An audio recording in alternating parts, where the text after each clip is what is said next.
About 2 months ago, as of writing this script, probably a lot more once this video comes out, I had just gotten sick and I found this one video by Shoe-on-Head called "Is This the Average Male Fantasy?" And I decided to check it out as I was curious about two things. One, what is the fantasy in question? And two, what is the view on this from the perspective of a woman? Yeah, I sometimes do get curious about stuff like that. When I found out shortly into the video that it was about an anime movie called Josei the Tiger and the Fish, I got really interested as I had never even heard of the movie. Originally I was gonna make a video just talking about what her video was about, but focus more on the movie in itself instead of the discussion surrounding it. But as I was sick, I had no energy to do so, so I ended up shelving the idea.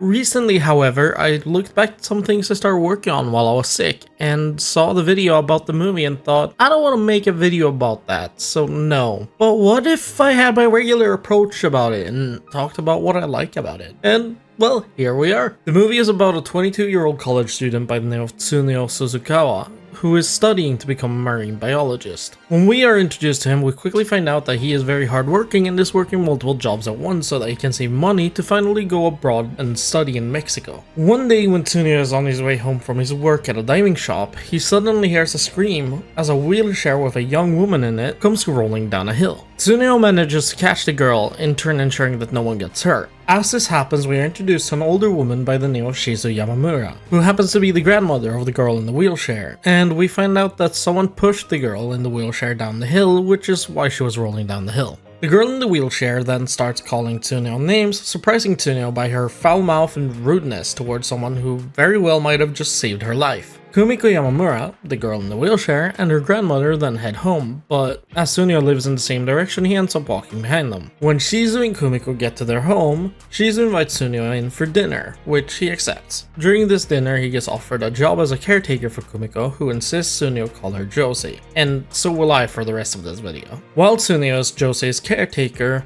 there's one rule: no going outside. The reason for this is as Shizu believes a lot of people are evil and might harm Josei, as people might do things such as pushing her down the hill she was pushed down previously. While Tsuneo is working as Josei's caretaker, he learns that Josei dislikes him very much and feels as if they never get close and as if she does everything to try and make him miserable while he is taking care of her. One day when Tsuneo gets to work, he realizes that Josei is missing and that she has run away from home. After looking for a bit, he manages to find Josei and finds out that she wants to go see the ocean and that seeing the ocean is one of her dreams, and so Tsuneo decides to take Josei to the ocean. This leads to Tsuneo helping Josei sneak out and explore the world every day whilst Shizu is taking naps. And so a wonderful relationship starts to blossom.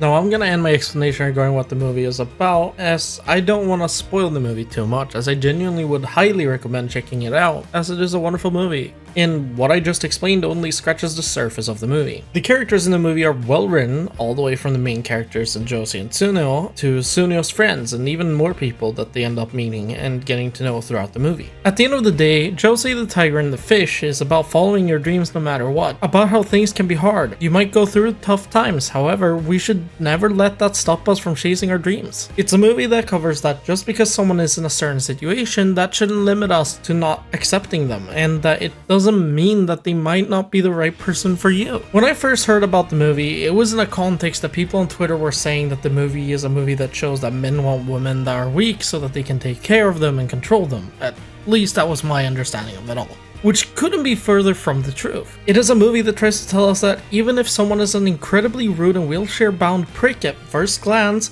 it doesn't mean that they are so when you properly get to learn to know them. It's a movie that teaches us that most people have something to love about them. Whether they are rude or whether they are kind, a lot of the time people have something that truly is beautiful inside of them. And that is what this movie is about. It's a movie about following your dreams, learning to interact with others and social settings, teaching us that the vast world might be scary and filled with people that don't care about others and are rude, but that doesn't mean that that is all that there is. The scene that made me realize I was gonna love the movie was this scene where Josei and Tsuneo are at the beach together for the first time.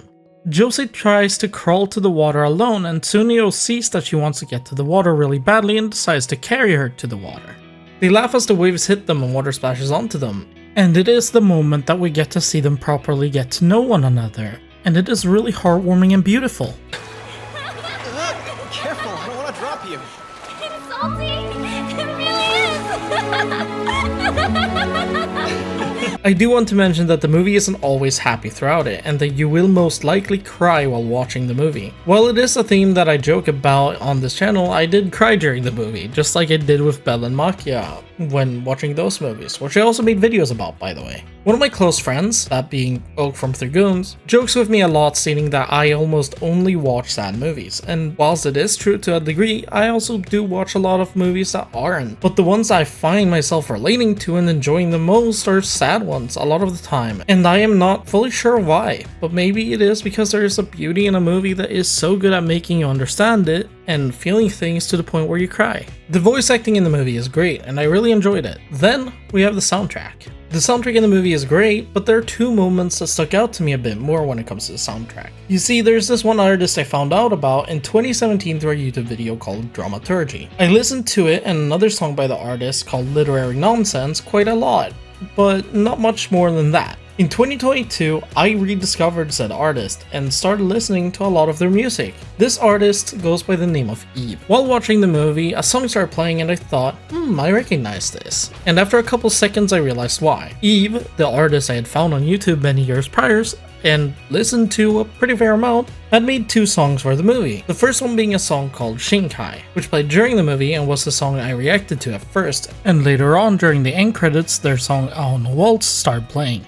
Oh, and also the music I've used in the video so far have also been the instrumental versions of their songs that are in the movie, so please do check Eve out. It's kinda crazy to me that I had no clue about Eve making the music for the movie, but I love their music, so it was very welcome to me, especially since both songs are incredible. The music in the movie works perfectly in combination with the movie story and visuals, and something I haven't talked about yet is the visuals. The animation in the movie is straight up just amazing. I personally love the art style of the movie, and the animation is just straight up gorgeous. A great example of this is during the scene on the beach I mentioned previously, as it is just gorgeous with the main characters in front of the sunset.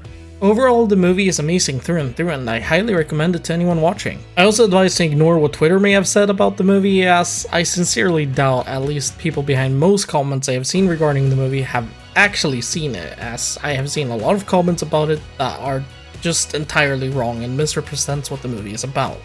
With all of that said, I hope you have enjoyed the video, and if you did, I would appreciate if you liked the video and subscribed. And who knows, maybe you can help me get to 500 subs by the end of the year. That would actually be my goal for this year. With all of that being said, I should have another video up soon. Yes, compared to normal, I might actually upload 3 videos in a month for once. And so if you are interested, check that out once it comes out. I'll see you all later. Have a wonderful rest of your day. Bye.